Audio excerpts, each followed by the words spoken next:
Greetings, Alexandria Public Schools, students and staff and parents. I want to update you on our updated mitigation guide that we worked through with our COVID advisory team and our school board on Monday, October 18th. Again, Rick Sandstead here, superintendent. Again, our goals as we've been navigating this school year, safety of students and staff, prioritizing in-person learning at all levels 5 days a week, leaning into our public health partners, transparency and timely communication.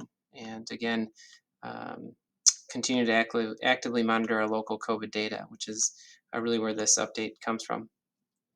Obviously, we've been tracking our county case rates. You can see how our August transitioned pretty quickly, and that continued into September and even to October as case rates continue to rise. Um, Now, as we progress through October, we've continued to monitor. This is the national grid, the CDC level. And again, as you watch this through the country, I think we see some signs of change in the southern US as we see a little more orange and yellow. If you were to go to the CDC website and take a look at this data on a national level, that some of those case rates across the southern US are starting to come down. Here we see our Horizon Public Health dashboard, and you can see again that 7-day average. Hopefully that has peaked, and we'll continue to monitor that as we go forward. We've got our student, again, this is all from our COVID dashboard. You're welcome to go to our website and our COVID-19 dashboard page. If you want to dig into the data a little more, you're welcome to do so. But just some of what we've been tracking from county case rates to school case rates, you see some pretty extreme jumps, but then a little bit of leveling off at the school-wide school case rate. Quarantines, again, had some peaks early. We've had some adjustments to some of our practices. We'll continue to do so based on the data that I'll continue to share as we go through this presentation. Student level by data, or data by level. Again, thanks to some of our parent inquiries and staff inquiries about how do we better present our data and in a more understandable fashion. And so again, appreciated those questions as we've gone through this school year. So we can see those active cases by level, and then cumulative numbers by level, and then finally by building as well. And that's really what we've been monitoring over the last couple weeks. And again, we want to take a look at this from a county snapshot. So thanks to our partners at Horizon Public Health for putting this data together. If you look at the 5 to 11 and 12 to 18, so 5 to 18 years is our school age group that we're looking at most intensely. You can see on the 23rd of September that was 36% of the cases in the county. I don't think surprising that we had just started school and that we'd see an uptick.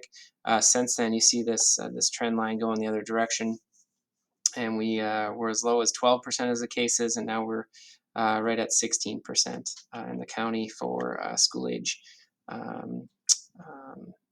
students. A little bit of a regional snapshot, and again, this is all out there on their dashboards, our regional school districts. And again, one of the things that we've talked about both with our COVID advisory team and at the board level is I don't think it'll be surprising to see peaks and valleys of cases. And you look at Sauk Center, for example, 35 cases as of October 1st, and as October 15th, 6. Minnewaska, at least in this snapshot, maybe trending the other direction. Parker's Prairie, again, and so know that all of us are going through and will continue to go through these peaks and valleys, and yet that's why we're continuing to dig into our local data here in Alexandria. What we've also had a chance to do is contact map, and we'll show you a couple different ways that we've done this, but this is an example from Lincoln. The purple in this case are students that are masked, and at some cases at our elementary school, students have exemptions, so the blue would be a student wearing a shield. We do have a couple cases where we've had obviously within household transmission, but overall, really the in-school transmission has been really low. So just want to show you that sample.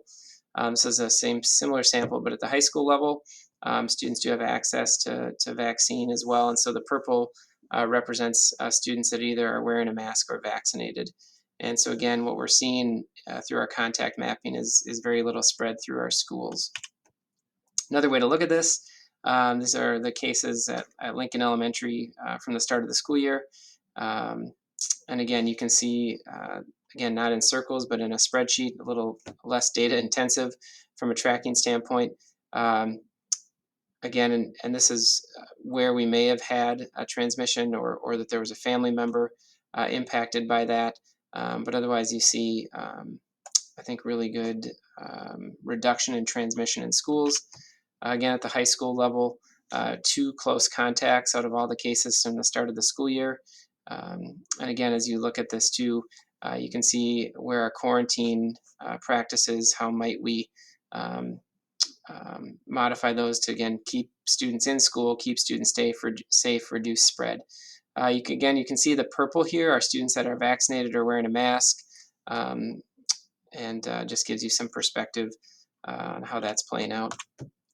If we add all this up across all the schools and what we can confirm, and again, it's really hard to isolate any one variable with COVID, particularly that we only are able to navigate or analyze what happens during the school day, outside of the school day, whether kids are neighbors or they're riding in the same car.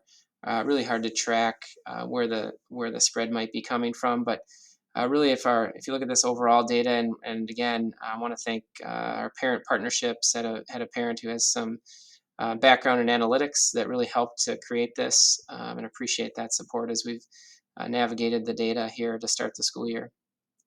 But again, you can dig into this a little bit, and again, we'll put this on our COVID dashboard, our COVID website as well, so you can have access to that, and take a look at the data. But really, in the end, is a low spread through school, whether it's elementary or secondary. And so, in looking at updating our mitigation guide, we've looked at that contact mapping. We want to update that decision tree as well, around quarantines.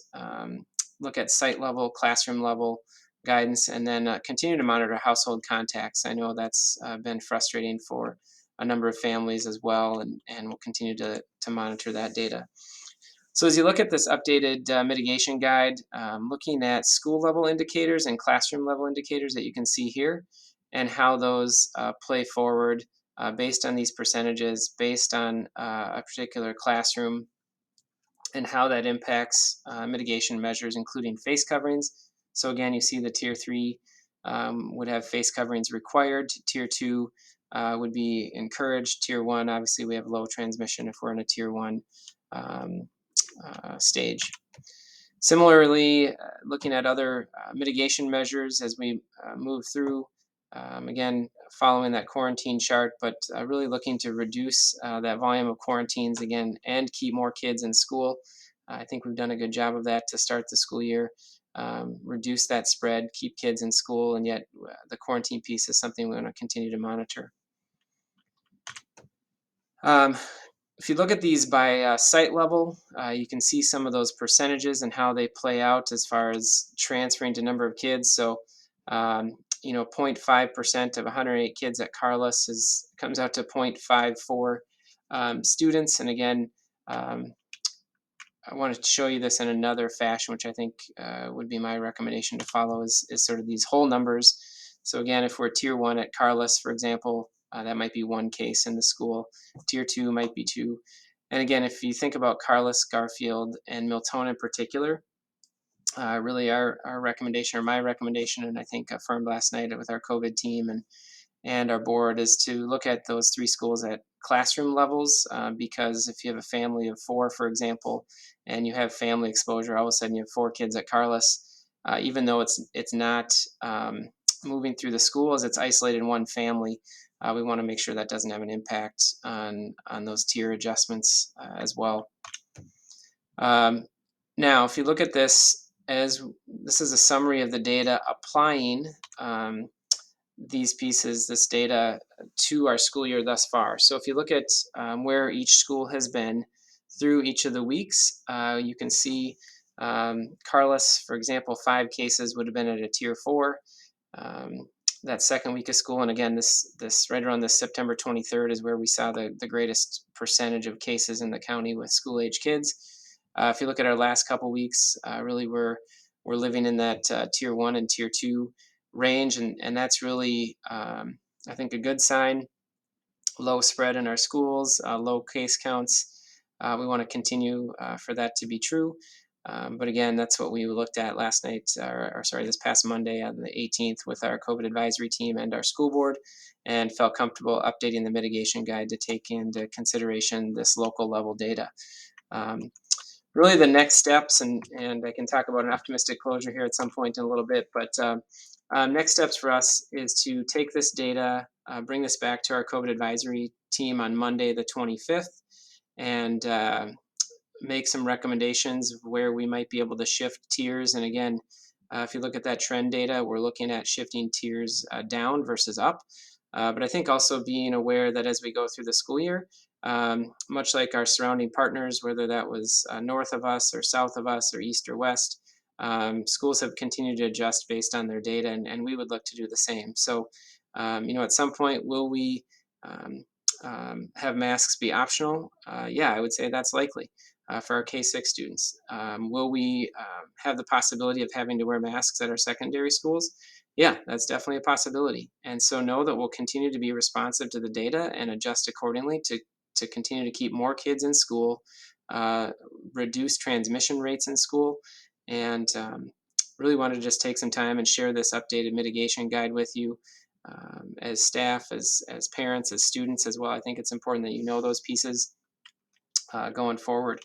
Um, we do typically finish every meeting with an optimistic closure. We know that adult mental health is also important, and so as you finish this screencast, even um, feel free to, if you've had a chance to watch this, share something that concludes this on an upbeat note. And just thanks for taking the time to dig into our data. Appreciate the work of our COVID advisory team, our board, and so I'll finish with my own little optimistic closure about what I'm grateful for is the teamwork around this, and looking forward to implementing this updated guide, utilizing our school level data in a little more precise fashion. So thanks for taking the time today to view this.